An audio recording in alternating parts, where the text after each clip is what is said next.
Righty. Well, thank you all again for being here and joining us. I'm Reverend Linda Ketchum with YANA Virtual Center for Spiritual Living. We had a board meeting last week and we tweaked our mission or vision statement, one of our statements anyway. And we now state specifically, we believe at YANA that feeding our inner divine nature through spiritual practices and transforming our limited beliefs allows our businesses to thrive. YANA stands for You Are Not Alone. We are here to support you in growing your conscious business. I don't know, when we first started looking at business as part of our spiritual growth, our spiritual path, there's part of me that thought, oh no, we shouldn't do that. And as I began to think about it, I came to the conclusion and the knowingness, which is my title for today, which is it's all God, including my business. Dr. Ernest Holmes, who's the founder of our denomination, puts it this way: I believe in God in business, and I believe in the business of human living. Whether you are running a store or a shop or writing a poem, there is always something greater than you that you can call on. There is always more energy than you've ever used, more creative thought than you've ever known, more vitality than you've ever drawn on. There is a plot for every person's play, a better way to run any person's business. There is always an inspiration for anyone who will listen to it.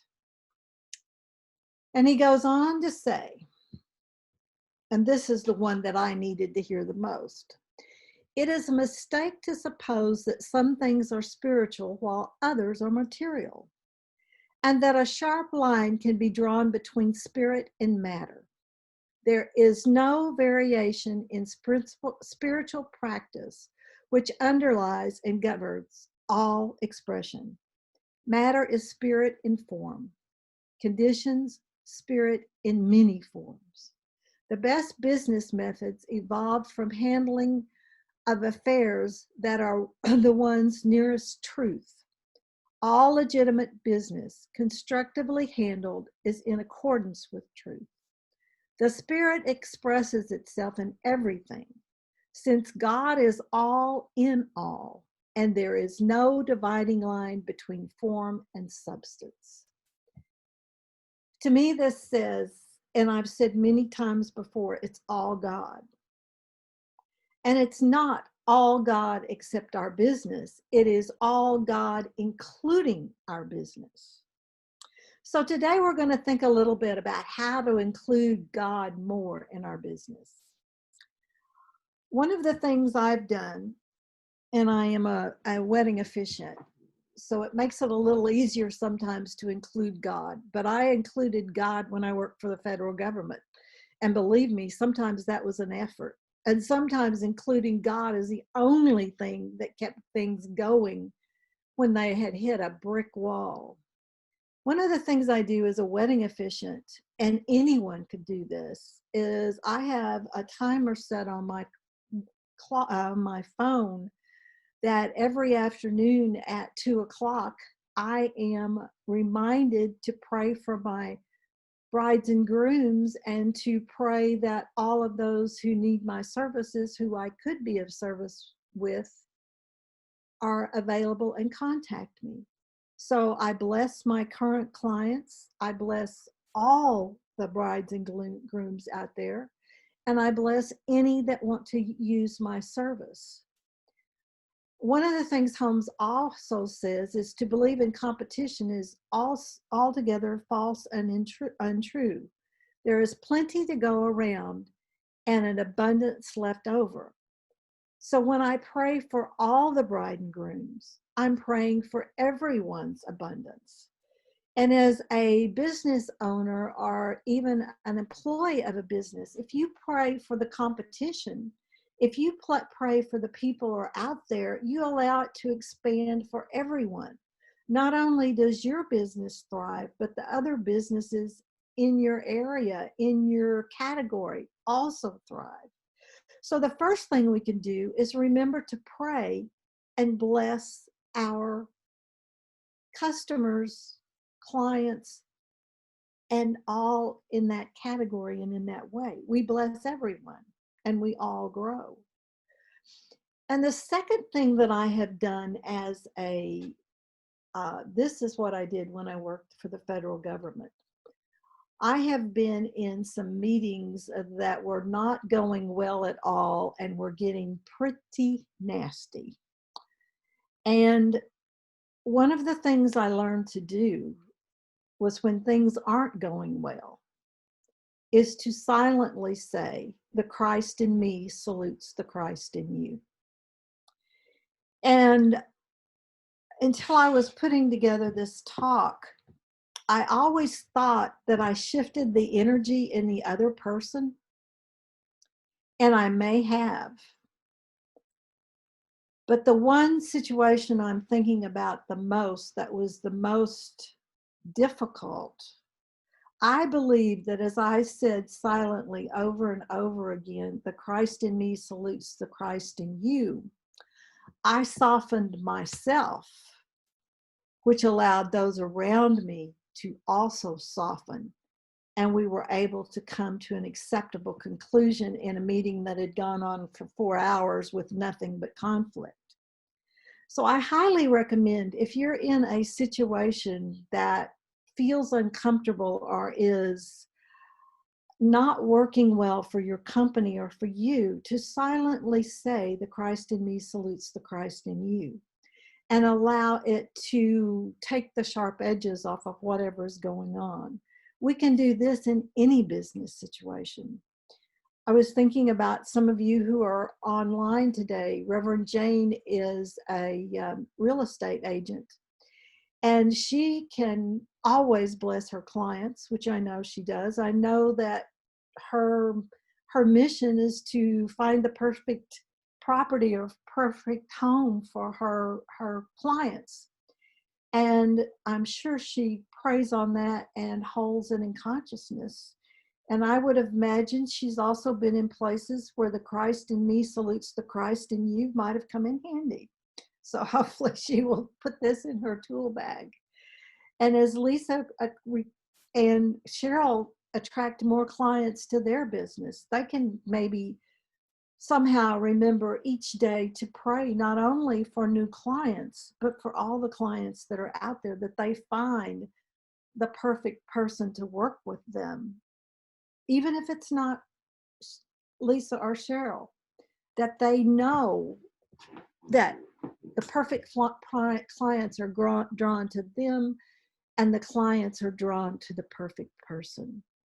So again, we always know there's more than enough out there. So when we do this, we're expanding not only our business, but everyone else's business.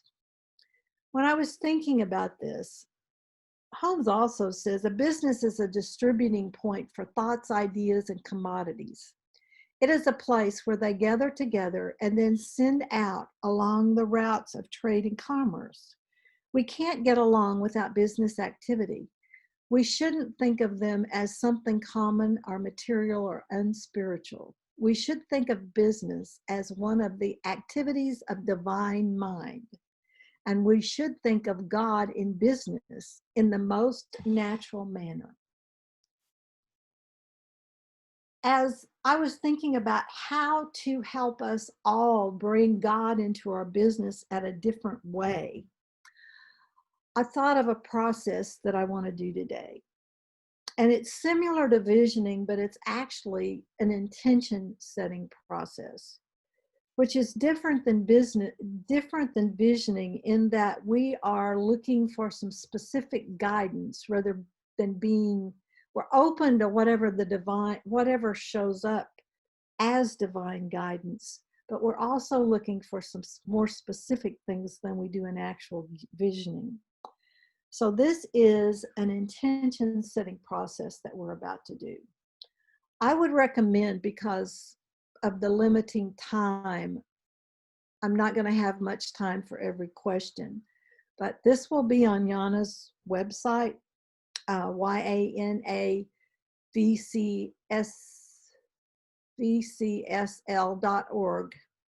And you can go to that website and listen to this, and then you can stop it after each question if you need more time, which would give you more time to do the process and to get the answers. Also, if you would like one of our practitioners or Reverend Jane or I to lead you in a visioning or intention setting process specifically for your business, we would be very willing to do that. And if you will contact Reverend Jane, we will let you know what we do, how we do it. And we do, since this is our business, we do charge a fee for it. And we would, we can talk to you about that before we do the process. But if you're interested, contact Reverend Jane and she will get in touch with the rest of us to let you know. So right now we're going to do this intention setting process. And what I'd like you to do is to just take a moment and get comfortable in your chair. And if you're a place where you can, close your eyes if you're so guided to do so. And just allow yourself to feel the power, the passion, the wisdom, the knowledge, the creativity that is God, that is Spirit, that is flowing through every fiber, every cell tissue of your being, of your home, of your life, and your business. And just allow this Spirit, this oneness, this wholeness that is God, to guide and direct you as we ask the first question. What is God's highest attention for me and my business? What does it look like? What does it sound like? What does it feel like? What is God's highest intention for my business and for my part in my business?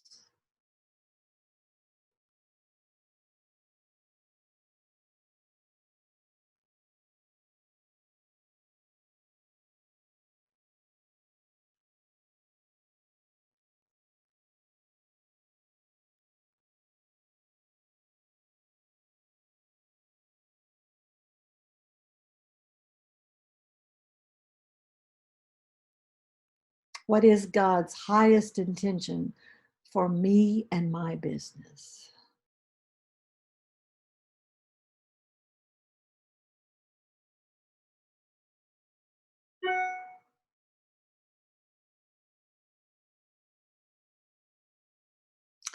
What am I to do to allow this intention to unfold or manifest? What steps am I to take to allow this vision, intention to unfold or manifest? What am I to do? What does it look like? What does it feel like? What does it sound like?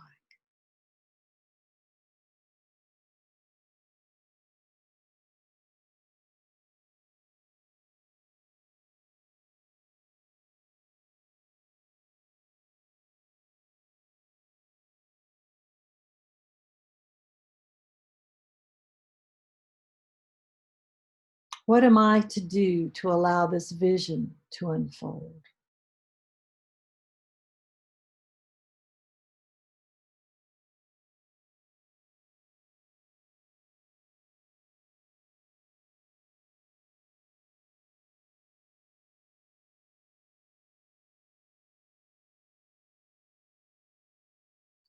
How do I attract new clients and new business? What am I to do to attract new clients and new business and service my old clients? What does it look like? What does it sound like? What does it feel like? What am I to do to attract new clients and business and to service my old clients?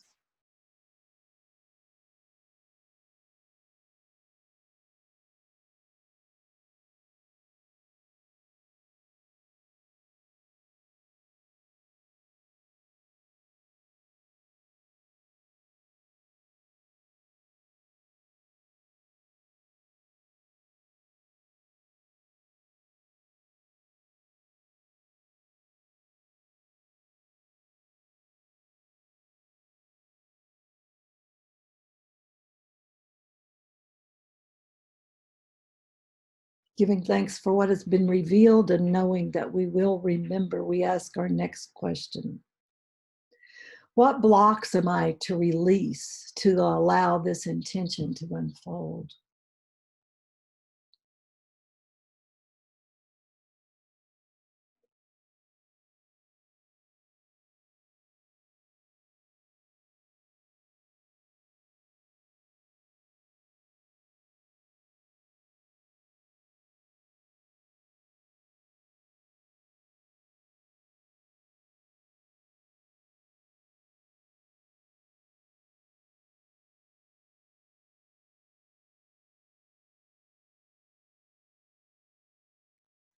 What wisdom am I to embrace to allow these intentions to unfold?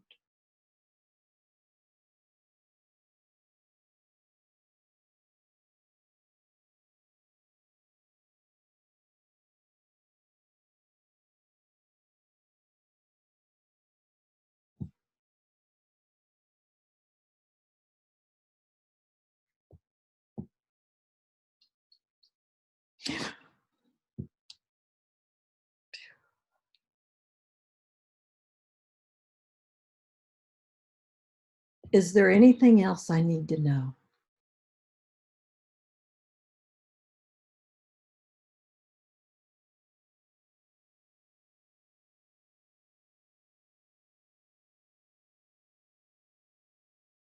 And giving thanks for all that has been revealed and knowing we will remember.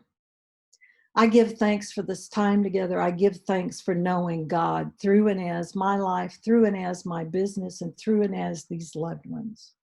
Knowing that each one of us step forth and reveal the intention that is to be ours, and that our businesses flourish and thrive with wonderful clients, wonderful services, wonderful products. We are so blessed.